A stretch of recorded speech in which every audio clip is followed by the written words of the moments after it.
Оромдрыг үзэгчдээ Улаанбаатарт 20 цаг болсон байна. Цагийн хүрд мэдээллийн хөтөлбөр пүрэв гарагийн дугаараа студиэс шууд дамжуул үзүүлж байна. Мэдээнийхэнд өнөөдөр үзүүлэх зарим мэдээний товчтой танилцсан. 2020 оны 1-р сарын 1-ээс эхлэн хүсэлт гаргасан хүүхэд хүүхдийн мөнгө олгохоор боллоо.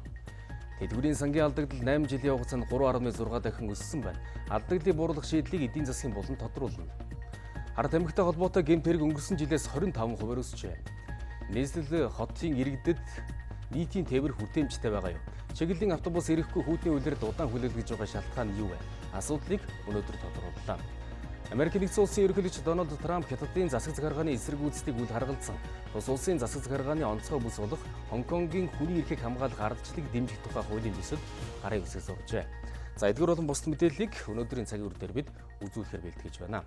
Тэгэхээр улсын хурлын чуулганы өнөөдрийн хуралдаанаар 9 асуудал хэлэлцэн шийдвэрлсэн байна. Үүний нэг нь хүүхдийн мөнгөнд тэтгэмжийн талаар авах зарим арга хэмжээний тухай улсын хурлын тогтоолын төсөл байсан юм. Хүүхдийн мөнгийг хүсэлт гаргасан хүүхэд бүрт эх оны 1-р сарын 1-ээс олгохоор болж байгаа юм. За мөн өнөөдрийн хуралдаанаар гайл нэмэгдсэн өртөлийн албан татварыг хөнгөлж буцаан олгох тухай хуулийн төслүүдийг хэлэлцэн баталсан. Дорногов аймгийн Сайншинд сумын нутагт барих газрын тос боловсруулах үйлдвэрийн ажилчдын хотгоны барилга байгууламжид шаардлагадах дотоодын үйлдвэрлэлээс хангах боломжгүй импортоор оруулах бараанд гайлын татварын хөнгөлт үзүүлэхээр болжээ. Дараагийн мэдээ танилцуулъя. Тэгэхээр өнөөдөр Монгол улсын засгийн газар хуралдаж ахуйн үйлчилгээний салбарыг хөгжүүлэх үндэсний хөтөлбөр баталсан байна. Хөтөлбөрт шаардлагадах хөрөнгийг жил бүрийн үндсэн чиглэл улс орон нутгийн төсөвт тусгаж олон улсын байгууллагын зээл тусламжаас санхүүжүүлэх юм. Хөтөлбөрийг 2020-с 2024 онд хэрэгжүүлэхээр төлөвлөсөн. Ингэснээр халан усны төв, ахуйн үйлчилгээний эцэг салбарын тоо 2024 он гэхэд 10,000-д хүрч ажиллах хүчин 32,000 болж өсөх тооцоо гаргасан байна. Хөтөлбөрийн хүнээр явуулын ахуйн үйлчилгээнд сумын дүүргийн иргэдийг хамруулж энэ салбарын нэгдсэн мэдээллийн сан бүрдүүлэхээр төлөвлөд байна. За мөн түүнчлэн Австрали улсын шинэ өмнөд үеэс болоод Queensland мужид ойн төмөр гарсантай холбогдуулан 45,000 Америк доллартай тэнцэх хэмжээний хүмүүнлэгийн тусламж үзүүлэхээр болсон байна. Төмрийн улмаас 6 хүний амнаас эрсдэж их хэмжээний хохирол учраад байгаа юм. За тус улсад манай 7,000 гаруй иргэн сурж амьдардаг. Тэдний дийлийнх нь шинэ өмнөд үеэс мужид байдаг юм байна. За Монгол иргэд 4,000 гаруй Австрали долларын хандив цуглуулж улаан загалмай нийгэмдгээр дамжуулан өгөхөөр болжээ.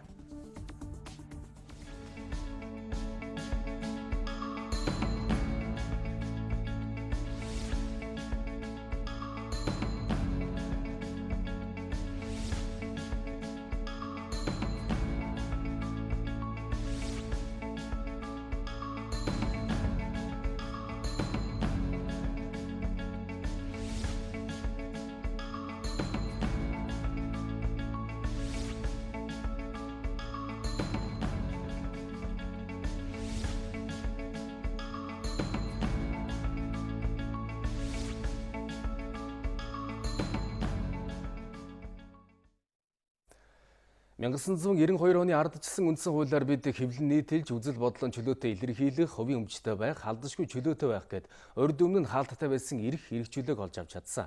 За тухайн үед нь энэ бүхний суурийг тавих тийм ч амар хялбар байсангүй. Энэ үгийг өнөөдөр төрийн ордонд болсон үндсэн хуулийн эхийг баригч Чимэд нэрийн дор зохион байгуулагдсан олон улсын эрдэм шилгээний хурлын үеэр түүний хүү Батцогт хэлж байсан юм а.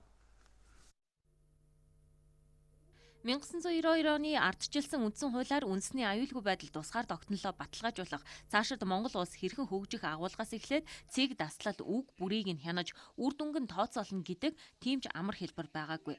Тухайн үед үндсэн хуулийн эхийг баригч Бирагийн Чимдийн гэр бүлд ч хүндхэн байсныг ярьж байна. Гэр бүл рүү занал хийх тийм санаахаар утас гэрбөр нь устгах гэдэг иймэрхүү юм үзэгдлүүд байдаг. Тэрийг бол манай ээж би манай эгч дүүнэр ингээд бүгд амсч ирсэн. Гэхдээ бид нар тэрэн дээрээс ямар нэгэн байдлаар айж өмэж байгаагүй аавыгаа хийжсэн юм бипэж авсан.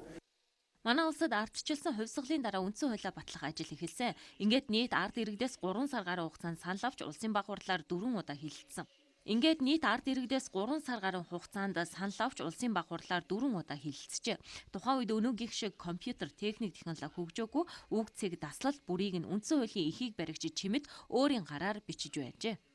90 онд эхлээд тэр үндсэн хуулийн нэмэлтийн тухай хууль гэж хууль гаргаж ирж өнөө нэг шилжилтийн үеийн улс төр нийгмийн харилцааг зохицуулсан байхгүй юу. Тэрнийг бол үндсэндээ Чимэд өөрийнхөө гараар бичсэн.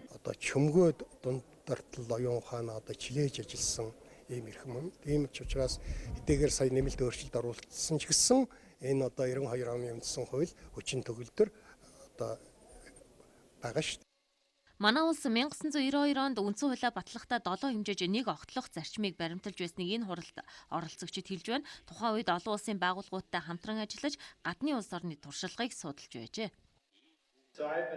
1992 оны үндсэн хуулийг боловсруулж батлахад олон улсын байгууллагууд дэмжиж тусалж ирсэн. Энэ ч утгаараа одоо мөрдөгдөж байгаа Монгол улсын үндсэн хуулийн төслийг боловсруулахад олон ургалж үзэл санаа багтаж чадсан юм а. Улсын хурал үндсэн хуульд нэмэлт өөрчлөлт оруулсан. Үүнийг ерөнхийлөгч нотлон баталгаажуулсан юм. Нэмэлт өөрчлөлтөөр үндсэн хуулийн суурь үзэл баримтлалыг хөндөөгүй гэдгийг улсын хурлын дарга заандан шатар илгээлтэндээ онцолсон юм а. Монгол төрийн түүхийн музей Монгол улсын төрийн дуулалын болонтой боллоо. Энд бидний өглөөг эхлүүлж өдөж бүр ихшгэлдэг төрийн дуулалыг бүтээсэн архивын баримтуудыг дэлгэж олон нийтийн хүртэл болгож байна. Төрийн дуулалын хөгжмийг дамдын сүрэн мөрд орчноор хамтдаа суугаад бичээгүй. Тус тусдаа ното бичиж харин дараа нь хэрхэн нэгтгэж байсныг энэ үзмрээс харж болно.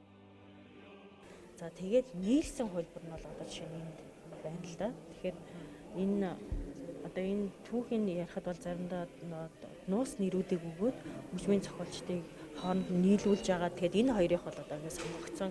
Энэ хоёр маань бол нэг нь дамнын сарг бол одоо хэрэг үрд орж байгаа бол өөрөө бор шувуу гэсэн юм одоо хочтойгоо болсон байдаг.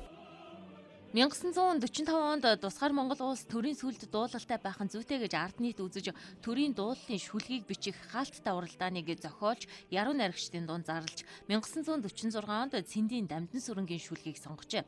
Харин 4 жилийн дараа төрийн дуулалын хөгжмийг зохиох уралдаан болж олон бүтээлийг харьцуулж дамдын сүрэнгийн сүлд дуулалын бадаг хэсгийг мөрдөржийн сүлд дуулалын дахилтын аялгаутай нийлүүлсэн байна. Үүнийг маршал Чой болсон урлагийн асуудал эрхэлсэн хөгжмийн зүтгэлтнүүд сонсож санал хураалтаараа дэмжижээ.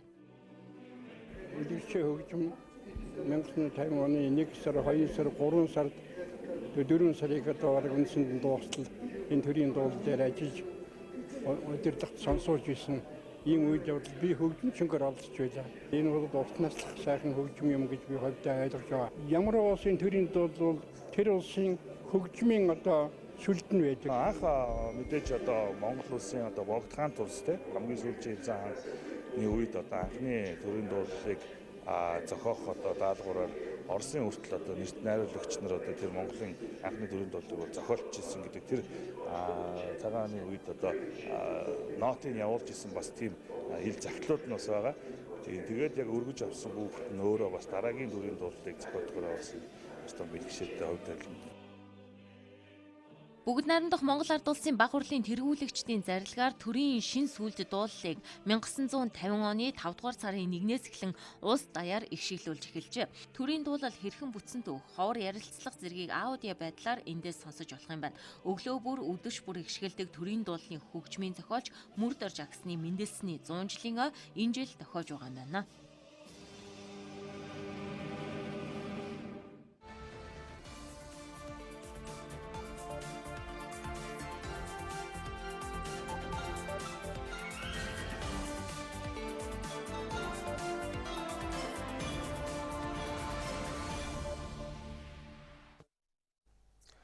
Цагийн хүрд хөтөлбөр Монгол бахархлын өдөрт зориулсан монголчуудын бахархал болсон хүмүүсийг цувралаар сурвалжлан үзүүлж байгаа. За өнөөдөр бид монголчуудын төдийгүй дэлхийд нийтэд шинэ нээлтийг хийгээд байгаа эрдэмтэд судлаачдын бүтээлийг онцолж байгаа юм а. Шинжлэх ухааны академийн химийн технологийн хүрээлэнгийн эрдэмтэд үхрийн ширнээс коллаген уургийн бэлтгэл гарган авсан байна. Коллаген гэхээр хүмүүс сайн мэднэ, хөшрөлтөөс за мөн ясны сэргийлтээс урьдсан сэргийлдэг бэлтгэл. Энэ бүтээгдэхүүнийг Шинжлэх ухааны академийн хүрээлэнгээс 2019 оны шилдэг инновацийн технологи гэж тодорхойлоод эрдэмтдийн багийг шагнаж урамшуулсан байна. За гоо сайхны бараанд коллагентай бүтээгдэхүүн гэж сурталчилдаг. Мөн им тарилгын зориултай зарим уургийн арилгад энэ төрлийн бүтээгдэхүүн орсон болохыг танилцуулдаг. Өөрөөр хэлбэл сайн бүтээгдэхүүн гэдгийг коллаген уургийн бэлтгэмжлэр тодорхойлж байна гэж ойлгож болох юм а. Тэгвэл манай улсын эрдэмтэд малынхаа арь ширнээс энэ уургийн бэлтгэмжлийг ялгаж аваад зах зээлд нэвтрүүлэхэд бэлэн болжээ. Арь ширэнд байгаа уургийн 90 хүртэлх хувийг нь коллаген уург эзэлдэг. Бидний одоо ясанд байгаа нийт уургийн бас л мөн адилхан 90 орчим хувийг одоо бүрдүүлдэг байгаа. Ферментэд гидролизийн технологиг ашиглаад энэ коллаген уургийг ингээ уусамтгай хэлбэрт ингээд оруулсан байгаа. Уусамтгай хэлбэртээ одоо ялгаж авсан бүтээгдэхүүнээ цаашлаа тоосруулан хатаах тоног хөрөмжөөс хатаагаад тэгээд ийм хураа нунтаг хэлбэрийн бүтээгдэхүүнийг гаргаж авчиж байгаамаа. Амтны хувьд бол яг одоо Монголд орж ирээд байгаа бусад коллаген уургуудтай харьцуулахад бол арай жоохон гашуун амттай. Бусад үзүүлэлт дээр болохоор яг адилхан байгаа. Амт би дунджаар ирэхэд 20 г уургийг нэг өдөрт авах хэрэгтэй гэж үзэж байгаа. Амаараа ууж хэрэглэх юм бол энэ бүтээгдэхүүн одоо хоол боловсруулах системд ямар нэгэн ачаалал өгөхгүйгээр шимэгдэж ордгоор онцлог байгаа. За манай улс гаднаас ийм төрлийн уургийн бэлтгэлийг ихээр худалдаж авдаг. 500 г бэлтгэл нь 50 орчим мянган төгрөгийн үнэтэй зарагддаг байна. Бид нар болохоор энэ 17-20 орчим килограмм одоо жинтэй өхрийн арьснаас гэхэд чинь 3-аас 3.5 килограмм одоо ийм уусамтгай хэлбэр жилжүүлсэн коллагены бүтээгдэхүүнийг одоо гаргаж авах боломжтой байна. За химийн технологийн хүрээлэнгийн эрдэмтэд уургийг гаргаж авахын тулд 20 гаруй жил тасралтгүй ажилласан. 1980-ад оны үед судалгааг эрчимтэй хийж өхөрний ширнээс гаргаж авсан уургаар чихэр хүртэл үйлдвэрлэж байжээ. Гэвч судалгааны ажил хэсэг хугацаанд удааширсан. Харин одоо энэ судалгааг үргэлжлүүлж үр дүнд хүрч байгааг эндээс харж болох юм а. Одоогийн шатанд болохоор бид нар бол гаргаж авсан бүтээгдэхүүнийхээ бүх физик химийн үзүүлэлтийг гадаадын ижил нэрийн бүтээгдэхүүнүүдтэй харьцуулаад үзсэн байгаа. Жинхэнэ одоо хүний одоо бие организмд одоо ясанд ч байдаг юм уу одоо сэргэжлийн үед хэрэгжилж болж гэн гэдэг нь үр дүнтэй байна гэсэн дүгнэлтүүдийг нь ер нь үндсэндээ гаргуулад ер нь зах зээл нийлүүлэх одоо шатандаа л явж гин гэж үзэж байна. За малын арьснаас бусдыг ашиглаж болдоо гэж ярьдгийн нэг жишээ энэ юм. Зах зээлд үнгүүдэж байгаа арьс шир өснөөсөөс дэлхийд ховор олон төрлийн бүтээгдэхүүн үйлдвэрлэх боломж байгаа юм а. Шведийн хаан тусад ажиллаж амьдарч байгаа монголчууд улс тунгалсны 95 жилийн баярыг өгтөн гайхамшигт Монгол орон өдрөлгийг зохион байгуулжээ. Өдрөлгийн үеэр Монгол зургийн үзэсгэлэн, Монгол зоог, үндэсний хувцсуулууд, эсгий, арьсан урлал, хүүхдийн Монгол үжигийн бүтээл, тоглоом наадгай зэрэг үзүүлэн бэлтгэн ирж, гадны зочдод их орноос сурчлан таниулахыг зорьсон байна. Тэгэхээр багахан хөрөнгө зараад хийчих боломжтой бүтээн байгуулалтын ажилд ахиу мөнгө төсөвлөх замаар улсын хөрөнгийг шамшигдуулсан 80 ажлыг эмэгтэйчүүд нэрэлжээ. Энэ бол авилгагүй нийгмийн төлөө дуу хоолойгоо нэгтгэж байгаа эмэгтэйчүүдийн олж тогтоосон бодит зөрчил юм. Улс орон даяар тархсан авилгын эсрэг 21 аймгийн эмэгтэйчүүд энэ мэт дуу хоолойгоо нэгтгэж эхэлжээ. За тухайлбал зарим аймагт хүүхдийн тоглоомын талбайг жил бүр өөрчилж, дахин шинжлэх нэрээр замун гэрэлтүүлэг зам засварын ажлыг ашиглалтын хугацаа дуусаагүй байхад нь дахин сэргээх замаар мөнгө завших тохиолдол орон нутагт нийтлэг гардаг байна. За тухайлбал 4 тэрбум төгрөгийн чанаргүй бүтээн байгуулалт хийснийг чуулганы төлөөлөгчид онцолж байна. Бас хэд хэдэн том жишээнүүдийг бол бас дурдж болж байгаа. За жишээлбэл Орхон аймгийн Бурхан багшийн сөрөг дүр гэдэг одоо цогцлбор байгаа. Энэ цогцлборыг одоо 4 тэрбум төгрөгийн санхүүжилттэй гэж байгаа. 2016 онд нээлттэй хийсэн 90% эрдэнэ төлбөр гаргаж өгсөн байхад энэ одоо цогцлбор бол баригдаж дуусаагүй. Тэгэнгүүт дараагийн жилд нь дахиад 40 сая төгрөг. Тэрний дараагийн жил дахиад 200 сая төгрөг тавьчихсан баг жишээтэй. Ингээд болоод одоо зарим тендерүүд дээр бол дахин хөрөнгөд тавигддаг. 4 жил хийсэн 80 мониторинг асуудал бол бүгд баталгаатай. За энэ мэт татвар төлөгчдийн мөнгийг үргүү зарцуулсан олон баримтыг бүсгүүчүүд дэлгэж байна.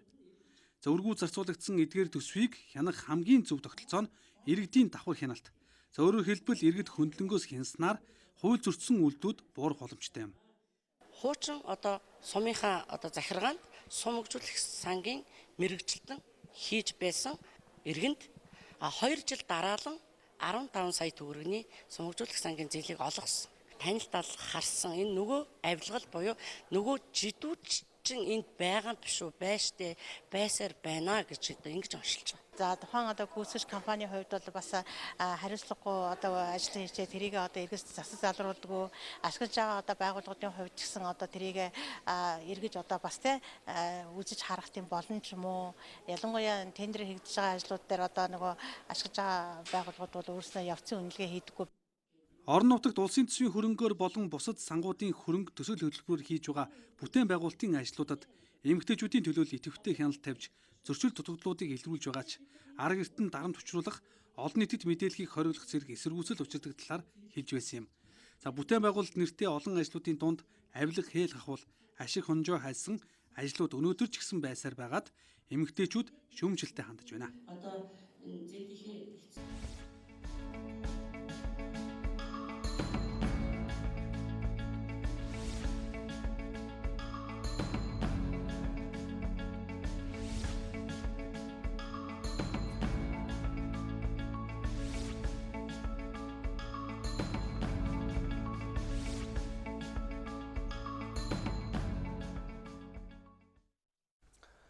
Цагийн үргэлжлэн та бүхэнд хүрч байна. Мэдээллийн цааш үргэлжлүүлье. Баян сэлэнг барилга хот байгуулалтын сайдаар ажиллаж байхдаа албан тушаалын байдлаа ургуулan ашиглаж, Бэрэн групп компани барьсан хангаа хотгоны орон сууцнаас 123 айлын орон сууцыг тендер зарлалгүйгээр худалдан авч, улсын төсөвт 972 сая төгрөгийн хохирол учруулсан байж болзошгүй гэх хэргийг шүүж байна. За өнгөрсөн 10 дугаар сарын 21-нд шүүхийг үл хөндөлгсөн гэх шалтгаанаар Баян сэлэнгийг цагдан хоригдсон. Тэрээр Батлан даалтанд гарах хүсэлтэн шүүхэд хүргүүлсэн ч хүлээж аваагүй юм а. Барилга хот байгуулалтын сайд асан Баян сэлэнгэд холбогдох хэргийн шүүх хурал өнөөдөр хаалттай болсон байна. Түүнийг үргэлжлүүлэн 461-р ангид хорихоор болсон бөгөөд хэргийг сонгон найрхан дүүргийн шүүх рүү шилжүүлсэн байна. За тэгэхээр хар тамхитай холбоотой гэмт хэрэг өнгөрсөн жилийн мөнгөтэй харьцуулахад 25% өссөн талаар хууль хяналтын байгууллагаас мэдээлж байгаа юм. 2019 он гарсаар Монгол улсын шүүхээр нийтдээ 137 хүн ял шийдвүүлээд байгаа юм. Эдгээрээс шүүхээс тэнсэн харгалзах ялаар шийдвүүлсэн иргэд ялтайд тооцогдох хугацаанд дахин хар тамхи хэрэглэх, хадгалах гэмт хэрэгт холбогдож байна. За Монгол улсын шүүхээр хар тамхитай холбоотой гэмт хэрэгт оногдуулж байгаа ялын бодлого хөрш орнуудтай харьцуулахад эндүү сул байдаг. За шүүхээр хар тамхины гэмт хэрэгт холбогдож байгаа хүмүүст ял шийтгэл оногдууллаа гэдэгч тухайн гэмт хэргийг жигших хүмүүжигт нь хангалтгүй байгааг олон жишээ батлан харуулж байна. За шүүхээс тэнсэн харгалзах ял оноож тухайн хугацаанд дахин хар тамхины хэрэгт холбогдохгүй, хэрэглэхгүй гэж амлалт өгч хорих ялаас мултарсан иргэд хуулийн байгууллагын гинтийн сорих шалгалтанд хангалтгүй үнэлгээ авч байна. 62 одоо хорих халанд хэсэгдсэн хүн дээр тест тавьж үзэхэд за 26 хүн бол дахин хар тамхи хэрэгэлсэн болох нь бол тестээ бол тогтсон. За эндээс 4 нь бол бүр биетэй хар тамхи хадгалсан юм байдалтай бол явж ирсэн. За энэ дээр одоо 4 хүнтэйг нь холбогдуулж хэрэг хүртэлтийн хэрэг нээгээд шалгаж байна. Бүгд хамт хятад улс руу зорч явсан Монгол улсын иргэд метамфетамин төрлийн масруулах бодисуудыг нэг 10-аас 15-аас 100 г хэмжээтэйгээр биедээ болон хувцас сэргэлэл ачаа дэшинтэй нуух замаар улсын хилээр нөтөлхий завдсан ийм тохиолдол бүртгэж байгаа. Хар тамхитай холбоотой гэмт хэрэгүүд нэмэгдлийн хэрээр эд хийж бүтээх насанда хар тамхинд донтож цаашлаад донтолтын хамгийн аюултай шатанд хүрч байгаа тохиолдлуудаж нэмэгдэж байгааг эмч мэргэжилтнүүд сэрэмжлүүлж байна. Зарим нэгэн төрлийн мансууруулах бодисууд ингээ хүний одоо шүдийг өөрүүлдэг, ус унгаадаг, дотор эртэн талаас ингээ эргэшгүй өөрчлөлтүүдийг гаргадаг. За мөн хамгийн гол нь хүний тарих мэдрэлийн эдисийг эргэн сэргэшгүйгээр устгадаг маш аюултай. Сэтгцэн эрүүл мэндийн үндэсний төвд өн төлбөргүй шинжилгээ хийж зөвлөгөө мэдээлэл өгдөгч тус төвийг өөрсдийн сайн дураар зорин ирэх донтолтын шатанд орсон иргэд цөөн байгаа талаар хэлж байсан юм.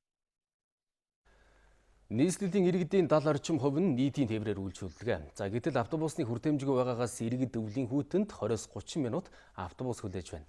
Асуудал хаана байгааг бид сурвалжиллаа.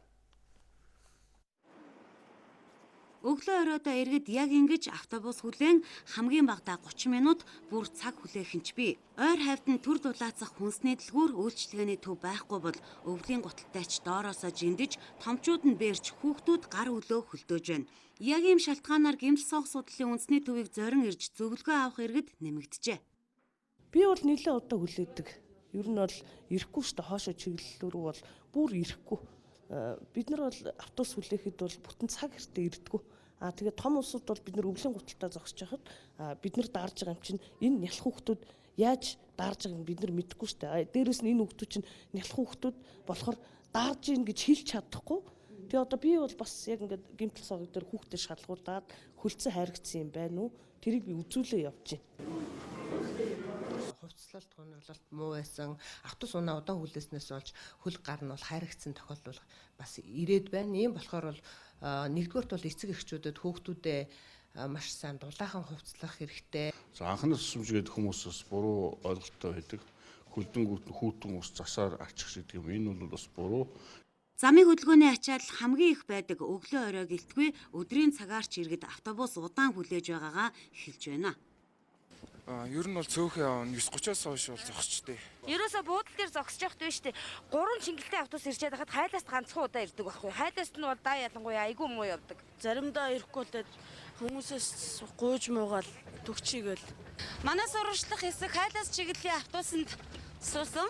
За энэ автобусыг хүлээж 15 минут гарan хүлээж зогслоо.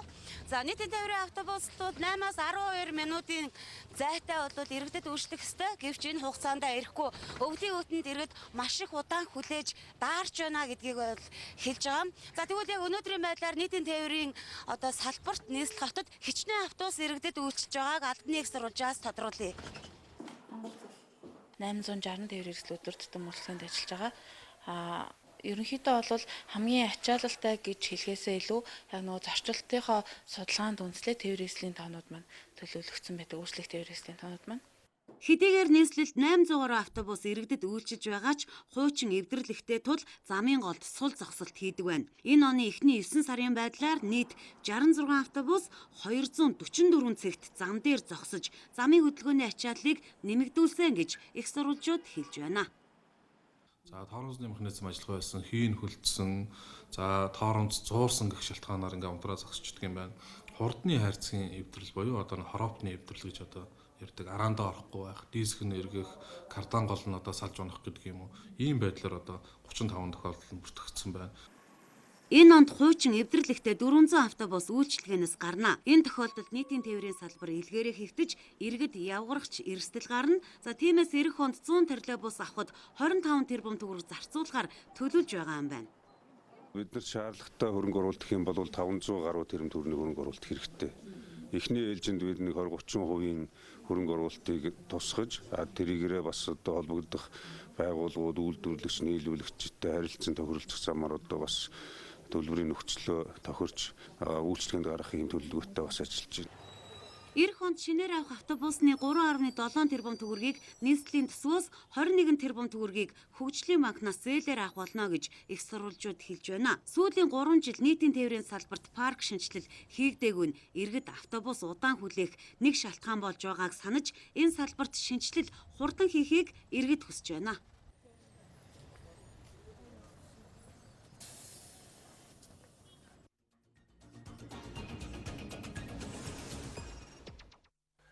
Үзэгчдээ цагийн үрд мэдээллийн хөтөлбөр эдийн засгийн булангаар үйлчлэн та бүхэнд хүрч байна. Энэ удаад бид манай улсын тэтгэврийн сан яагаад алдагдaltaй байдаг, энэ асуудлыг хэрхэн шийдвэрлэх боломжтой талаар мэдээлэл бэлтгэсэн байна. Ингээд мэдээллийг манай сэтгүүлч Батбаяр өгөхөд бэлэн болсон байна. Оройн дөргөө. За тэгэхээр энэ манай тэтгэврийн сан олон жилийн туршид маш их хэмжээний алдагдaltaй явж ирсэн. Энэ алдагдал чухам яг юунаас үүсв, тийм ээ? Тэгээд цаашдаа ер нь алдагдaltaй явсаар байх юм уу? Гарц гаргалгаан чухам юу байна вэ? За одоо яг өнөөдөр бидний нийгмийн даатгалын санд төлж байгаа мөнгө бол бидний нэр дээр хоримтлал болж ингэж хадгалагддаггүй. Одоо тэтгэврээ авч байгаа хүнд шууд очиж байгаа. 1,104,000 хүн нийгмийн даатгалын шимтгэл төлж байгаа. За энэ хүмүүсийн төлж байгаа мөнгө нь одоо өнөөдөр тэтгэврээ авч байгаа хүмүүсийн тэр тэтгэврийн мөнгийг нь төлж хүрэлцэхгүй байгаа учраас л энэ сан ийм хэмжээний алдагдaltaй байгаамаа. 2010 оны байдлаар бол манай улсын хэмжээнд 201,600 иргэн тэтгэвэр авч байсан бол 2019 оны байдлаар 306,885 иргэн тэтгэвэр авч байна. Энэ хоёрын хооронд 100,000 хүний зөрүү байгааг үзэгчид анзаарж байгаа. Тэгэхээр 2010 онд тэтгэврийн сангийн алдагдыг нөхөх зорилгоор улсын төсөөс тус санд оруулж исэн хөрөнгө оруулалтын хэмжээ бол 170.7 тэрбум төгрөг байсан байна. За харин 2018 оны байдлаар энэ нь бол 609.8 тэрбум төгрөг болж ийм их хэмжээнд өсөд байгаамаа. За тэгэхээр тэтгэврийн сангийн алдагдал одоо цаашдаа яг энэ ив хамтын тогтолцооныхоо зарчмаар ингээд явах юм бол тэтгэврийн сангийн алдагдал буурах ч юм уу эсвэл бол ашигтай болох ийм ямарч боломжгүй харагдаж байгаа. Тэгэхээр тэтгэврийн санд бол реформ шаардлагатай гэдгийг бол санхүүгийн зарим мэрэгчлэнүүд хэлж байгаа. Хүн өөрөө тэтгэврийн санда 100 төгрөг хийвэл ажил олгогч нь мөн 100 төгрөг хийнэ. Тэгээд тэр нь бол тухайн сангийн хөрөнгө оруулалтын бодлого, эрсдлийн удирдлагаас хамаарат жил болгон өсөж байгаа юм боломжтой. Тэгээ бүтээгдэхүүн нь бол бас олон янз үүдэг. Хүн тэтгэврт гарангуудаа шууд тэр цугларсан мөнгөө өссөн хүүтэйг авчиж болно нэг мөр. Эсвэл би сар болгон аваад аяа гэсэн бас хөтөлбөр хийж болно. За мөн одоо нас барах юм бол үр хүүхдүүд болон нар гэрт нь үлэмжлэгдэж ингэж сан ба цугларсан мөнгө очих боломжтой ийм байдаг. За олон улсад бол ийм 3 тулгуур тогтолцоо гэж байт юм байна. За нэгдүгürt бол нийгмийн даатгал, хоёрдугаарт тэтгэврийн сан, энэ нь бол албан журмын байх ёстой гэж байна. За гуравдугаарт тэтгэврийн сан мөртлөө энэ нь хувийн сайн дурын ийм 3 төрлийн сантайгаар одоо нийгмийн даатгал тэтгэврийн харилцааг зохицуулах ийм туршлага байдаг юм байна. Ер нь бол манайтай адил ийм ив хамтын тогтолцооны зарчмаар явж ирсэн. Жишээлбэл одоо Польш улс 1999 онд тэтгэврийн шинжилгээ хийсэн. Орос Албаны улс 2002 онд хийсэн. За хамгийн сүүлд Латви улс 2005 онд ийм шинжилгээг хийсэн байна. Тэгэхээр манай улс ч гэсэн бас одоо энэ хуучны энэ тогтолцоогоо өөрчилж хуримтлал үүсгэж болдог тэтгэврийн одоо шинэ тогтолцоонд орох шаардлагатай гэдгийг бол мэрэгжилтнүүд хэлж байгаа. Ингэхдээ бол одоо цоо шинээр шинэ зүйл бодож олж сэтгэх шаардлагагүй. Ерөнхийдөө бол олон улсад нэвтэрчихсэн ийм туршлага байгаа учраас үүнийг нэвтрүүлэхэд л хангалттай гэж үзэж байгаамаа. Тэтгэврийн сангийн одоо хуулийн төсөл боловсруулагдаад явж байгаа юм байна. Гэхдээ тэн дээр юу гэхээр нэмэлт гэж заасан байгаа байхгүй. Нэмэлт хувийн тэтгэврийн сангийн тухай хууль. Тэгэхээр өнөөдөр юу гэхээр нөгөө төлж байгаа нийгмийн даатгалын шимтгэл байгаа ш 26%, эрх чиглэлс төлөх гэдэг 26% дээрээ нэмээд төлөхийг гинэ. Тэгэхээр өнөөдөр энэ 26% яа гэж байгаа тий аж ахуй нэгжүүд, иргэн хүмүүс яагаад дахиад нэмж төлөх юм бэ хувийн тэтгэврийн санд? Бид энэ тогтолцоогоо өөрчлөе гэж штеп. За он гараад нийгмийн даатгалын шимтгэлийн хувь хэмжээ бол нэмэгдэх гэж байна. За энэ нь бол бас ерөнхийдөө одоо нийгмийн даатгалын орлого бага хэмжээгээр өсөж, алдагдал нь тодорхой хэмжээгээр буурах болов гэсэн юм хүлээлт байгаа. Гэхдээ нөгөө талдаа иргэд бол үүн дээр бухимдалтай хандж байгаа. За хоёрдугаарт бол энэ төр зургийн арга. Тэгэхээр цаашид бол ерөнхийдөө энэ тогтолцооны хувьд бас уг үндсээр нь өөрчлөх хэмжээний реформ шаардлагатай гэж тэтгэврийн сангийн талаар санхүүгийн мэрэгчлэлд хэлж байгаа. За тэгэхээр өнөөдрийн эдийн засгийн буланд манай сэтгүүлч Батбаяр та бүхэн нийгмийн даатгалын тогтолцооны талаар мэдээлэл үргэлжлээ. Мэдээлэл бид цааш үргэлжлүүлж байна. Иргэдийн дунд төгрөгийн Америк доллартай харьцах ханш суларна гэсэн хүлээлттэй байгаа талаар хэрэглэгчийн хүлээлтийн судалгааны үр дүн гарсан байна. Тэгвэл Төв банкны зүгээс төгрөгийн ханш тогтвортой байх хэд хэдэн үндэслэлийг тайлбарлалаа. Тэнцлийн одоо нөхцөл байдал ерөнхийдөө бас харьцангуй таатай байх болов уу гэсэн хүлээлттэй байна. Энэ үнэн болон экспортын хэмжээнд ч гэсэн бас ерөнхийдөө таатай байгаад байгаа. За эх оны хувьд бол одоо DRD банктай байгуулсан swap хэлцлээс өөр тийм томоохон хэмжээний засгийн газар Монгол банкны зүгээс хийгдэх хөтөлбөр байхгүй байна. За эх онд бас 5-7 одоо энэ нөгөө IPO хийгдэнэ гэсэн яриа хэлцээр нэлээд акцтай явж байгаа. Тэгэхээр энэ бол манай улсын хувьд бас ихээхэн тийм таатай нөхцөл байдлыг бий болгоно. Монгол банкны хувьд бол ханш ерөнхийдөө цаашдаа тогтвортой байх болов уу гэсэн хүлээлттэй байна.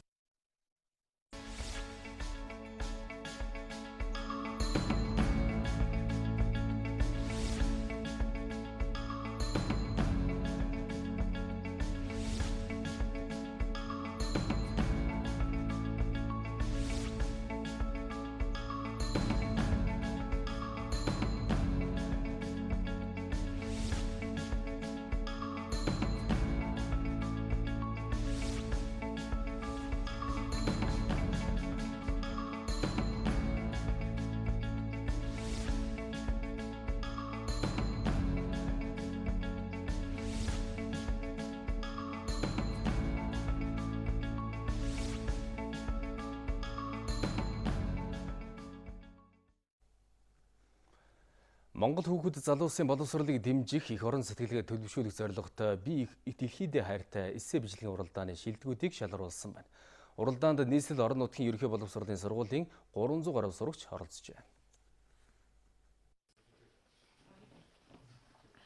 Тэмцээний тэргүүн байрын эзэн мөнх болор нийгмийн ямар ч давхаргын хүүхэд боловсрол эзэмшиж чадах юм бол амжилтанд хүрэх боломжтой тухай бичсэн байна. Тиймээс үүнд чиглүүлэх онлайн сургалтынхаа талаар бичжээ. Харин 2 дугаар байр эзэлсэн анх хоёр их дэлхийдээ өөрсдийн хувь нэмрээ оруулахын тулд залуус хогоо хаяхгүй байх, зөв соёлтой амьдрахыг өөрийн эсээгээрээ дамжуулан үе тэнгийнхэнтэй уриалжээ. Манай онлайн курсыг өргөжүүлээд дэлхийн аль ч улсын иргэн өөрийнхөө хэл дээр тулгуурлаад за хичээлийн хэлний мэдээлэл авдаг вебсайт зохион бүтээнэ гэж өөрийнхөө ихтлэхэд хэрэгтэй гэсэн санаа гаргасан байна. Сайн ярьдаг байх хэрэгтэй. Тэгээд өөрийгөө сайн илэрхийлдэг байх хэрэгтэй байна гэж бодчих. Харин 3 дугаар байрын эзэн бичсэн эсээгэн ингэж тайлбарлалаа. Шууд хэлгээд бас жоохон хүндхэн байж магадгүй нөгөө оршуулгын шинэ хэлбэрийн талаар, шинэ хэлбэр байгаль дэлтэй хөлбөрийн талаар бичсэн байгаа. Өөрийнхөө санааг илэрхийлж чадсандаа тэгээд бас энэ хүмүүст дүнлүүлж чадсандаа маш их баяртай байна. 2-р шатанд шалгарсан шилдэг 25 сурагч шүүгчидтэй эсэнийхээ сэдвээр ярилцлага хийж шилдгэнд тодруулсан юм. Энэ удаагийн уралдаанд 300 гаруй хүүхэд оролцсноос 70 гаруй хувь нь хөдөө орон нутгаас өөрийн бичвэрийн ирүүлжээ. Тэмцээний ялагч Австрали улсад 1 жил үн төлбөргүй суралцах юм. Энэ 25 хүүхдийн эсэ бол гайхамшигтай эсэ. Бид нар радиогоор телевизээр энд одоо эсэнүүдийг нэгтгэж бол нэвтрүүлэг хийн. Бас одоо уншуулна, өөрийнхөө дикторуудаар уншуулж бас хүүхдүүд энэ ертөнцийг хэрхэн яаж хардгийг, энэ хүүхдүүдийн дунд сургуулийн хүүхдүүдийн ертөнцийг үзэх үзэл хэрхэн одоо төлөвшөж байгааг бол харуулах ийм одоо том зорилгыг тавьсан байгаа. Зарим хүүхдүүд эссе бичлэг, уран зохиол, зохион бичлэг тийм үү. Энийг одоохондоо ялгаагүй хүүхдүүд бол байхад байна. Гэсэн хэдиж зарим хүүхдүүд эссен дээрээ өөрсдийнхөө яг энэ дотоод ертөнцийг маш зөв өнцгөр нь тоо баримттай, дээрэс нь ерөнхийдөө асуудлыг хэрхэн шийдэх вэ гэдгийг бүгдийг оруулаад өгсөн хүүхдүүд байна. Сурагчдын сэтгэн бодох чадвар болоод өөрийгөө илэрхийлэх байдлыг нэмэгдүүлэх нь энэ тэмцээний гол зорилго. Цаашдын энэхүү эссе бичлэгийн уралдаан 2 жилд 1 удаанд зохион байгуулагдана. Монголын бизнес эрхлэгчдийн төлөөлөл өнөөдөр олон улсын туршлагаас суралцаж, бизнесээ өргөжүүлэхэд ямар зүйл дээр анхаарч ажиллах талаар хэлэлцүүлэг өрнүүлсэн байна. Тухайлх юм бол бизнес эрхлэгчдэд учирдаг хүндрэл бэрхшээл, дарамт шахалтыг багасгахын тулд хууль эрхцэн таатай орчныг бий болгох ёстой гэж тэд үзэж байгаа юм. Бизнес эрхлэгчид олон улсын туршлагаас суралцахын зэрэгцээ төр хувийн хвшлийн хамтын ажиллагааны хүрээнд хууль тогтоомчийн үр нөлөөллийн үнэлгээ түүнийг тойрсон олон асуудлыг хөндлөн ярилцлаа. Олон улсын мэргэжлийн эксперт Чарльз Мортон гоороод энд одоо маш үнэтэй санал санаас зөвлөгөөнүүд өгч байна шүү дээ.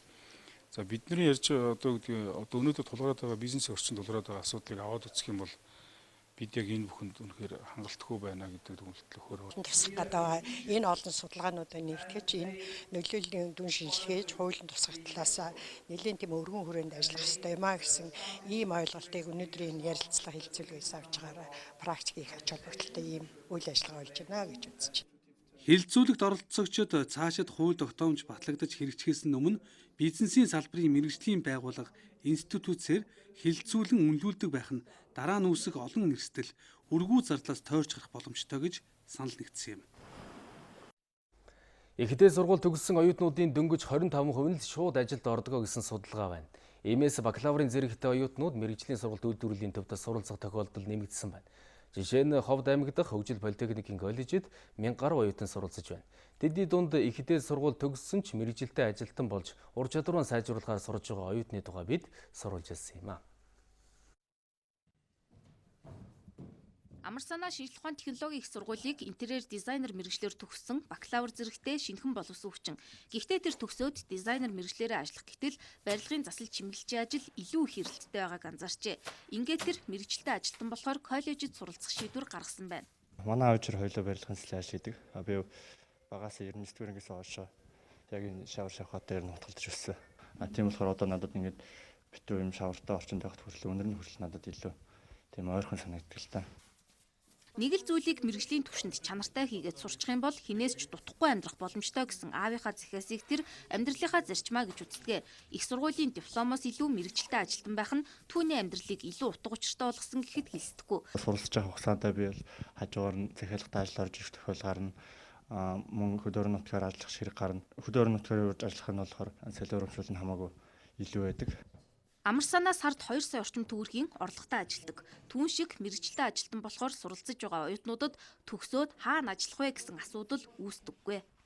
Багтаа өөрийнхөө гараар амттай хийждгийг маш их хүсдэг байсан. Миний хүсэл сонирхол багын мөрөөдөл маань намайг энэ сургууль руу, энэ талх нарийн баг үйлдвэрлэх хэмээх энэ мэргэжил рүү хөтлсөн байгаа. Монгол Улсын боловсролын сургуулийн програм хангамжаа ингээд 1 жил сурсан. Онл хийсээ илүү яг дадлага практик дээр суйрлаад мэргэжилтэн төрүүлдэг учраас сонгож нэг бонд зүсээд наагаад одоо сандал мөн ширээ хийгээд тавьчихад эргээд харахад сайхан юм шиг санагддаг. Хөгжил политехникийн коллежийн энэ байранд нэг удаа 12 хүүхдэл дадлагжих боломжтой. Гэтэл зөвхөн барилгын засал чимэглэлчийн ангид 100 орчим хүүхэд суралцж байна. Энэ барилгын ажил ямар үе шаттай өсөд дэвжиж байгаа илээ те. Тэрэнд нь тулгуурлаад бид нарт бол талбай, багаж хэрэгсэл, тоног төхөөрөмж гээд ер нь бол шаардлагатай зүйлүүд гарч байгаа. Улсын төсвөөс 4 тэрбум гаруй төгрөгөөр хөгжил политехникийн коллежийн өргөтгөлийн барилгыг барьж байна. Дадлгад суурилсан сургалттай учраас байраа өргөтгөж шинэ багаж хэрэгсэлтэй болсноор өндөр ур чадвартай ажилтан бэлтгэх боломж нэмэгдэнэ. Байр сав багтаамж бага байсан. Тэгээ одоо манай сургууль дээр 960 хүүхдийн хичээлийн шинэ өргөтгөлийн байр баригдаж байна. Одоо сүүлийн байдлаар 70-105% ажлын байраар хангагдаад байгаа манай төгсөгчид. Хөгжил политехникийн коллеж орон нутгийнхаа 100 орчим аж ахуйн нэгжийн захиалгаар барилга уулуурхай хөдөө аж ахуй үйлдвэрлэлийн зэрэг 30 мэргэжлийн төрлөөр ажилтан бэлтгэдэг. Тэдний дунд сантехникийн мэргэжлэр дэлхийн ур чадварын тэмцээнд амжилт гаргасан оюутнууд байгаа бол сургуульдаа багшлах урилга авсан үлгэр жишээ төгсөгчж байлаа. Өмнө нь хөгжлийн бэрхшээлтэй хүүхдүүд сэргээн засах эмчилгээ хийлгэхийн тулд дүүргийн эмнэлэг бараадан ачаалал ихтэй үед чамгүй асуудалтай нүүр тулдаг байсан. За харин тэдэнд цогц үйлчилгээ үзүүлэх хөгжлийн бэрхшээлтэй хүүхдийн сэргээн засах хөгжлийн төв байгуулагдаад 6 сарын нүүр өнгөрөөсөн байна. За энэ хугацаанд тус төвөр нийтдээ 600 гаруй хүүхэд үйлчлүүлж тодорхой үр дүнд хүрчээ. Тэдний нэг 7 настай Мишель охин төрхийн хүндрэлээс болоод тархины саажилт гэх онш сонссон. Анх тус төвд эрэхтэй бие даан сууж, ярьж хөл гараа удирдах чадамжгүй байсан бол 4 сарын дараа явж, дуулж, бусдад харилцах чадварт хэдийн суралцжээ.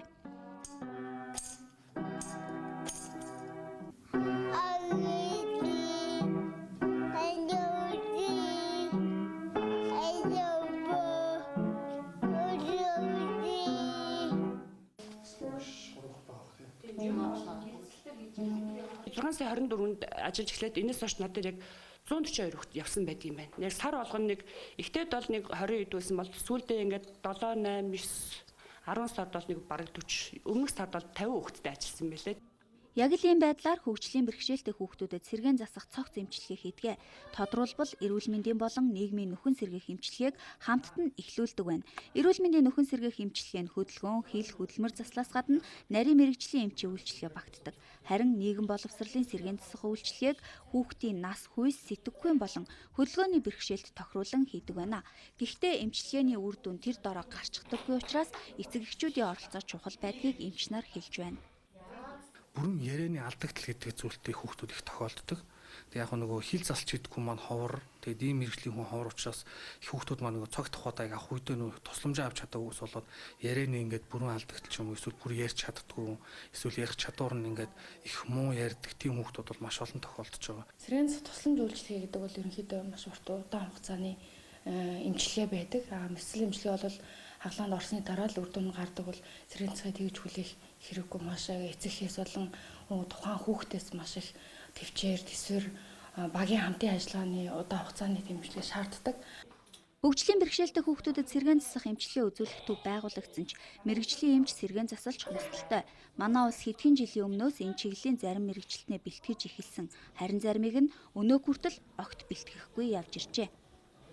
Хөдөлгөөн засалчийг бол манай улс одоо анагаахын их сургууль маань бэлдээд 6-7 жил болсон байна. Хөдөлмөр засалчийг бэлдээд ердөө 2 жил болж байна. Өнгөрсөн жил 6, энэ жил 10 хүн төгссөн, нийтдээ 16 хүн төгссөн. Энэ 16 хүн бол улсын хэмжээнд бол хаанч хүрэхгүй тийм ээ. Дээр нь хил засалч байна. Хил засалчийг бол Монгол улс бол ерөөсөй бэлдэж байгаа байхгүй. Тус төв бүрэн хэмжээнд үйл ажиллагааны жигдэрвэл өдөртөө 500 хүүхэд хүлээн авах хүчин чадалтай. Хэвтийн эмчлүүлэх тасгийнхаа эмнэлгийн хэрэгсэл зэрэг тендерийн асуудлыг бараг бүгдийг нь шийдсэн. Энэ ондоо багтаан ашиглалтанд оруулахар төлөвлөж байна. Ингэснээр нийслэл хотоос гадна хөдөө орон нутагт дахь хөгжлийн бэрхшээлтэй хүүхдүүд нөхөн сэргээх цогц эмчилгээнд хэвтэн хамрагдах боломж бүрдэх юм а.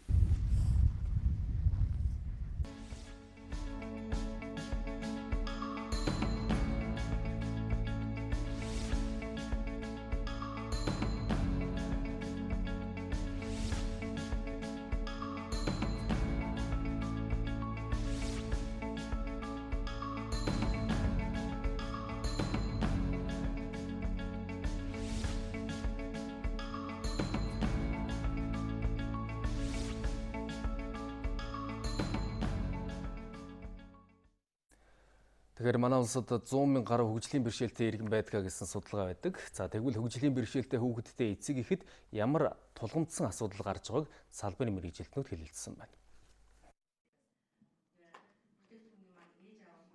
Тухайлбал сонгоо айрхан дүүргийн 24-р хорооны иргэн Баасан сүрэн 6 настай хөгжлийн бэрхшээлтэй хүүхэдтэй. Хүүхдээ хараад өөрөө ажил хийх боломжгүй байдаг. Мөн хүүхэд нь өсөх тусам хөгжлийн бэрхшээлтэй хүнд зориулсан тусгай хэрэгсэл хэрэгтэй болж байна.